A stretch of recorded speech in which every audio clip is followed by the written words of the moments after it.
Shalom saudara-saudara semua. Hari ini kita sama-sama hadir untuk bisa menikmati setiap firman Tuhan, untuk kita bisa mendapatkan sebuah peneguhan dari apa yang Tuhan sampaikan melalui setiap hamba-hambanya.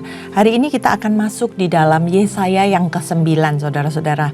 Lanjutan dari Yesaya yang 8 kemarin. Dan mari kita sama-sama mempersiapkan hati dan hidup kita, supaya apa yang kita dengar itu bukan cuma sekedar lewat di kuping kita, saudara-saudara, tetapi bisa kita renungkan dan kita aplikasikan di dalam kehidupan kita. Mari kita siapkan hati kita.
Kau Allahku, ku tetap sebagai Allah kami yang paling dalammu.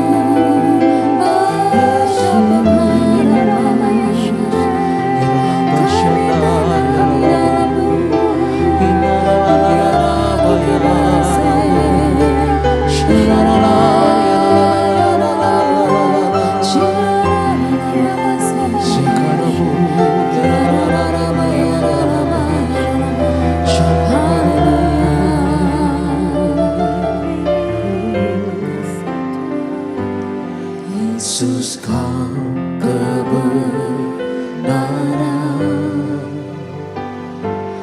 yang menyelamatkanku. Kau memberikanku hidup dan pengharapan.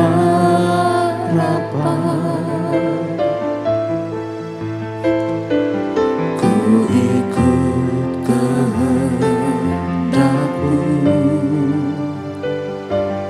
ku perlu anugerah-Mu.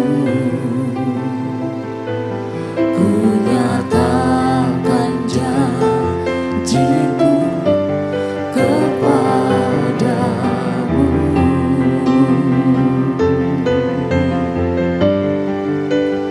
Kalau ku hidup bagi-Mu, hatiku tetap menyembah-Mu. Dunia tak bisa menjauhkanku dari kasih-Mu. Selama ku hidup bagi-Mu, mataku tetap memandang-Mu. Dunia tak bisa menjauhkanku dari kasih-Mu.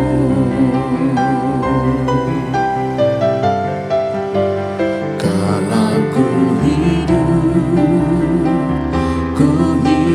bagi-Mu, hatiku tetap menyembah-Mu. Dunia tak bisa menjauhkanku dari kasih-Mu. Selama ku hidup bagi-Mu, mataku tetap memandang-Mu. Dunia tak bisa menjauhkanku dari kasih-Mu.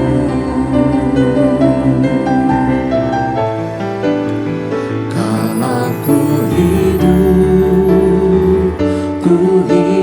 bagi-Mu, hatiku tetap menyembah-Mu. Dunia tak bisa menjauhkanku dari kasih-Mu. Selama ku hidup bagi-Mu, mataku tetap memandang-Mu. Dunia tak bisa menjauhkanku dari kasih-Mu.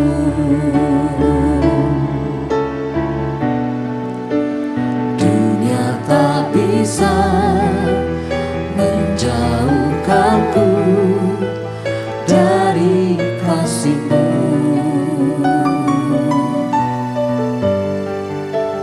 Dunia tak bisa menjauhkanku dari kasih-Mu.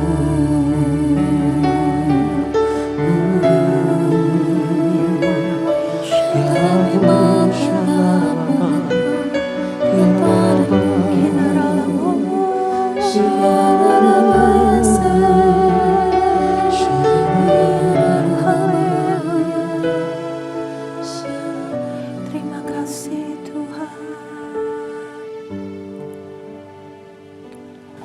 Terima kasih Tuhan, Engkau senantiasa ada dalam kehidupan kami.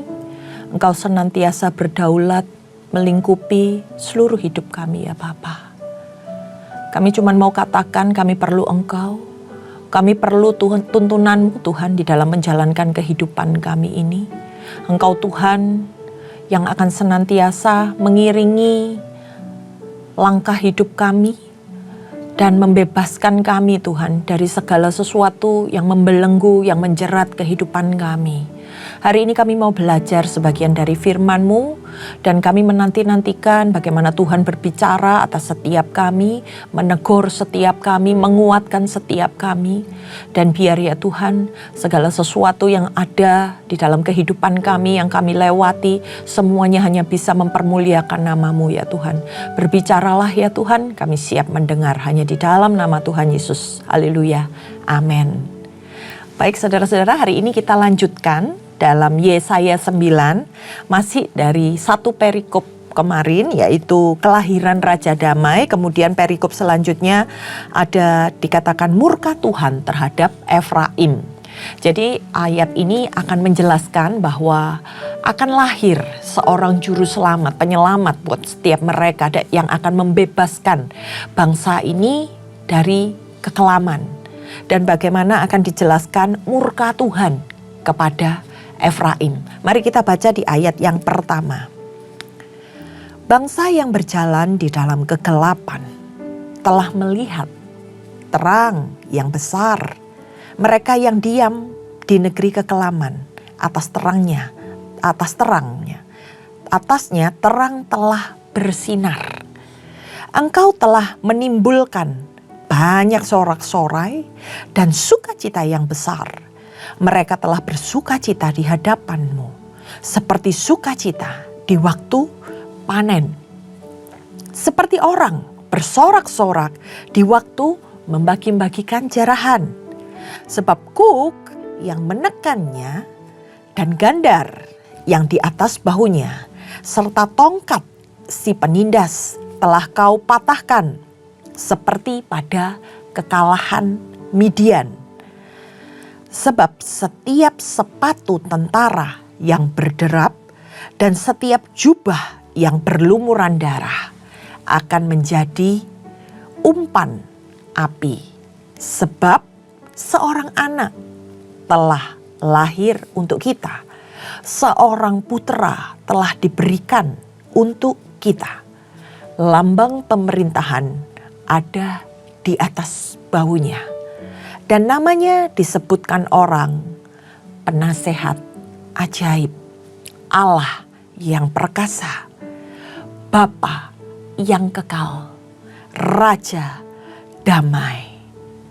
Besar kekuasaannya dan damai sejahtera tidak akan berkesudahan di atas takhta Daud dan di dalam kerajaannya, karena Ia mendasarkan dan mengokohkannya dengan keadilan dan kebenaran dari sekarang sampai selama-lamanya.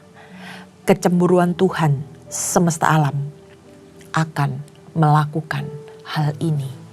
Saudara-saudara, dikatakan bangsa yang berjalan di dalam kegelapan. Siapa bangsa ini? Bangsa Yehuda dan bangsa Israel, di mana mereka terpecah menjadi dua. Mereka yang tadinya hidup di dalam kegelapan, firman Tuhan katakan akan melihat sebuah terang atau keselamatan yang membuat pemulihan dalam kehidupan mereka. Dari sinilah mereka menanti-nantikan kedatangan Sang Mesias, kedatangan orang yang bisa mengubahkan kehidupan mereka, orang yang bisa menerangi setiap kegelapan yang terjadi atas bangsa mereka. Dikatakan bahwa akan ada sorak-sorai, akan ada sukacita yang besar. Dan kesukaan ini sama mereka diibaratkan seperti sukacita ketika mereka sedang panen. Kalau panen itu sedang meraih hasil-hasil ya saudara-saudara. Kemudian ketika mendapat bagian dari jarahan, ketika mereka mendapat bagian harta dari setiap jarahan yang ada di dalam setiap peperangan. Nah, ini bisa membuat mereka itu bersukacita. Nah, kira-kira kalau kita baca dari ayat-ayat ini saudara-saudara, apa yang membuat mereka bersukacita? Dikatakan yang pertama, sebab kuk gandar, ya, segala sesuatu yang membebani, dan tongkat. Ini menggambarkan sebuah apa saudara-saudara? Sebuah tekanan, sebuah penindasan yang mereka rasakan membuat hidup mereka berat, tapi hari itu akan dipatahkan, akan dikalahkan oleh Allah. Nah, digambarkan seperti kekalahan orang Midian pada zaman Gideon. Bagaimana Tuhan menolong Gideon dan tentara-tentaranya yang walaupun jumlah mereka sedikit tapi mampu mengalahkan tentara Midian yang banyak yang waktu itu menekan dan menindas bangsa Israel. Dan kita melihat bagaimana mereka akhirnya bisa bersukacita setelah setiap tekanan-tekanan dan penindasan yang ada di dalam kehidupan mereka itu diubahkan. Mereka bisa bersukacita. Kemudian menjelaskan setiap perjuangan mereka yang nantinya akan membuahkan hasil. Karena apa? Dikatakan di situ ada atribut-atribut mereka yang akan dibakar. Jubah mereka setelah mereka berperang itu akan dibakar habis. Sebagai penjelasan apa? Sudah selesai. Perangnya sudah selesai saudara-saudara. Ini menjelaskan bahwa bersukacita. Mereka bersukacita karena peperangan itu sudah selesai. Karena kedatangan seorang penyelamat bagi mereka. Yang akan mengerjakan keselamatan dalam hidup mereka. Orang ini akan datang sebagai seorang yang bisa menjadi penasihat yang ajaib. Allah yang perkasa, yang menunjukkan kebesarannya. Sebagai Bapa yang akan menaungi mereka sampai kepada kekekalan. Dan seorang raja yang akan memerintah untuk membuat mereka damai selamanya. Dan kekuasaannya itu dikatakan sampai selama-lamanya. Ini akan datang dari keturunan Raja Daud. Sesuai dengan janji Allah. Sesuai dengan apa yang sudah Allah nubuatkan melalui hamba-hambanya. Maka mereka semua, rakyat akan menerima yang namanya damai sejahtera. Mereka akan menikmati keadilan dan mereka akan berjalan di dalam kebenaran. Nah, yang dijanjikan melalui pemahaman ayat ini adalah seorang raja yang berbeda dari raja-raja yang pernah memerintah mereka. Jadi di dalam nubuatannya Tuhan menyampaikan kepada Yesaya akan lahir seorang raja damai. Kita lanjutkan di ayat yang ke-7 saudara-saudara. Dengan perikop murka Tuhan terhadap Efraim. Tuhan telah melontarkan firman kepada Yakub. Dan firman-Nya itu menimpa Israel. Biarlah seluruh bangsa itu mengetahuinya. Yakni Efraim dan penduduk Samaria yang berkata dengan congkaknya dan tinggi hatinya. Tembok batu bata jatuh. Akan kita dirikan dari batu pahat. Pohon ara ditebang akan kita ganti dengan pohon aras. Maka Tuhan membangkitkan para panglima Resin melawan mereka dan menggerakkan musuh-musuh mereka. Ayat yang 11. Orang Aram dari timur dan orang Filistin dari barat akan mereka menelan Israel dengan mulut yang lebar sekalipun semuanya ini terjadi. Murkaku belum surut kata Tuhan dan tangannya masih teracung. Ini Tuhan memberikan firman-Nya dikatakan kepada Yakub. Dan firman itu akan menimpa pada keturunannya yaitu bangsa Israel Di sini Tuhan itu sedang menegur segala hal yang mereka lakukan. Bagaimana orang-orang Samaria itu menjadi sombong. Seolah-olah dengan kekuatan mereka bisa melakukan hal-hal yang lebih baik. Dan semakin mereka mengandalkan diri, mengandalkan diri sendiri, maka otomatis mereka akan semakin menjauh dari Tuhan. Maka dikatakan Tuhan akan menghukum mereka. Dengan apa? Dengan menggerakkan musuh-musuh mereka, yaitu orang Aram, orang Filistin yang akan menghancurkan mereka. Karena mereka itu sombong, saudara-saudara. Tapi hal itu akan terus berlanjut. Karena sekeras apapun teguran Tuhan, mereka itu gak mau dengar, saudara-saudara. Mereka tetap mengeraskan hatinya.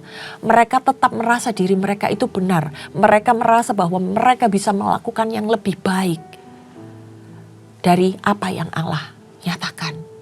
Nah, di sini kita perlu belajar bagaimana Tuhan menegur setiap orang-orang yang merasa dirinya lebih baik, bisa mengerjakan segala sesuatunya sendiri tanpa mengandalkan Tuhan.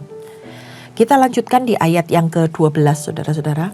Tetapi bangsa itu tidak kembali kepada Dia yang menghajarnya. Dan mereka tidak mencari Tuhan semesta alam.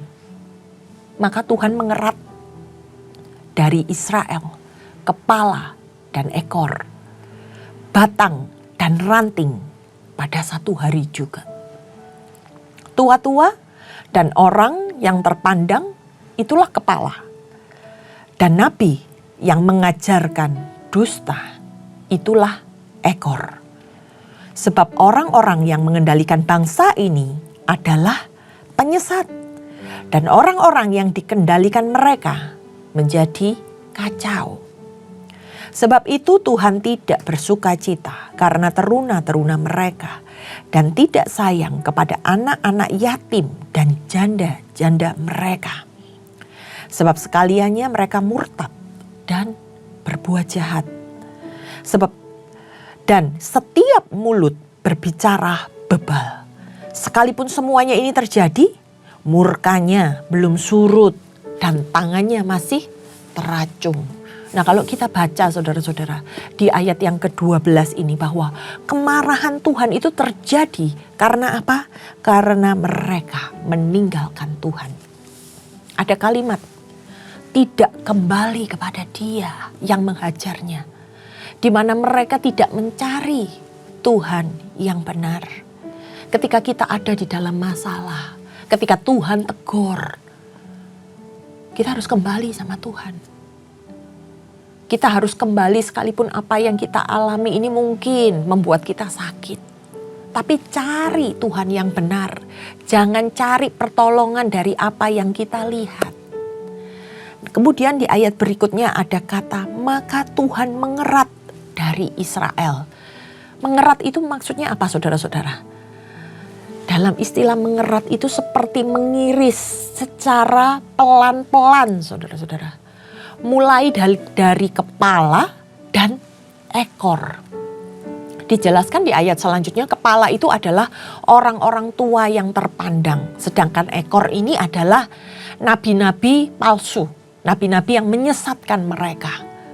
Orang-orang yang membuat mereka jalan tersesat. Yang mengarahkan mereka kepada sesuatu yang membuat kehidupan jemaat Tuhan pada waktu itu makin menjauh dari Tuhan. Sehingga keadaan hidup mereka semakin kacau. Dan Tuhan itu tidak pandang bulu terhadap mereka. Karena Tuhan gak suka dengan apa yang mereka lakukan. Dikatakan teruna-teruna. Teruna-teruna ini berbicara tentang apa? Tentang orang-orang muda. Para pemuda pada masa itu. Bahkan orang yang tadinya mungkin diberi belas kasihan kepada Tuhan.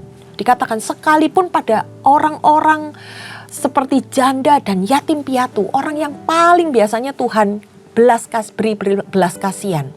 Tuhan gak sayang sama mereka waktu itu. Karena apa? Karena mereka semua telah murtad. Dan mereka semua telah kehilangan kepercayaannya kepada Tuhan. Dan berbuat jahat. Sehingga Tuhan murka. Tapi dikatakan di ayat yang terakhir tadi yang kita baca, sekalipun semuanya ini terjadi, murka Tuhan belum surut. Sekalipun semuanya itu sudah Tuhan lakukan, amarah Tuhan masih tetap ada. Karena apa? Karena besarnya pelanggaran yang mereka lakukan. Kita baca di ayat yang ke-17, saudara-saudara.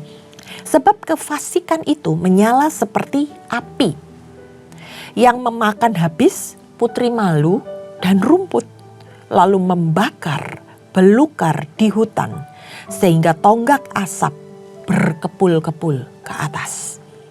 Oleh karena murka Tuhan semesta alam, terbakarlah tanah itu, dan bangsa itu menjadi makanan api. Seorang pun tidak mengasihi saudaranya. Mereka mencakup ke sebelah kanan, tetapi masih lapar. Mereka memakan ke sebelah kiri, tetapi tidak kenyang. Setiap orang memakan daging temannya. Manasye memakan Efraim, dan Efraim memakan Manasye. Dan bersama-sama mereka melawan Yehuda. Sekalipun semuanya ini terjadi, murkanya belum surut dan tangannya masih teracung. Efeknya akan semakin parah, saudara-saudara. Ketika mereka tetap hidup di dalam pelanggaran mereka, ketika mereka nggak berbalik sama Tuhan, mereka akan semakin degil hatinya, semakin melakukan hal-hal yang mengacaukan kehidupan mereka. Dikatakan kefasikan atau kejahatan yang mereka lakukan itu seperti api, saudara-saudara, yang menyebar dan membakar kemana-mana. Dan murka Tuhan menimpa mereka. Yang menjadi mangsa dari api itu siapa? Semua orang yang ada di bangsa itu. Akibat perbuatan mereka yang semakin hari semakin parah. Bukannya membaik, tetapi mereka semakin melakukan hal-hal yang mendukakan Tuhan. Bahkan dikatakan mereka sudah gak ada belas kasihan dengan orang-orang yang ada di sekitarnya. Tidak ada belas kasihan dengan keluarganya sekalipun. Mereka makan sana dan sini, tapi tetap juga gak kenyang dan tetap aja lapar. Sehingga boleh disimpulkan bahwa mereka semakin hari semakin serakah. Ingin mengambil bagian bahkan memakan daging temannya.